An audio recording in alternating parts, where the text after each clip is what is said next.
Vážení spoluobčania, kandidujem na poslanca vyššieho územného celku Nitrianskeho samosprávneho kraja za veľkú slovenskú koalíciu.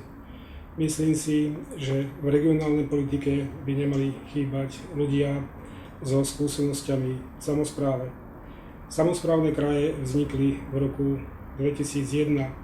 V prvom volebnom období, keď fakticky vznikal Nitriansky kraj, som pôsobil vo finančnej komisii.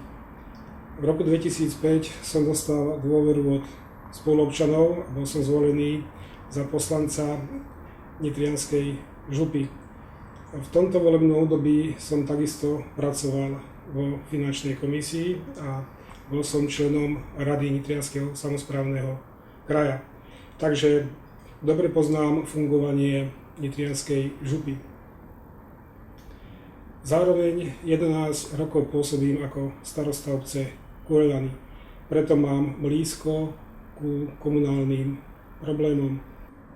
Výsledky volieb sa dajú ťažko predpokladať a preto neviete, či práve vy rozhodnete. V prípade zvolenia všetkým voličom želám vieru v to, že veci verejné budem vykonávať v prospech obyvateľov nášho kraja.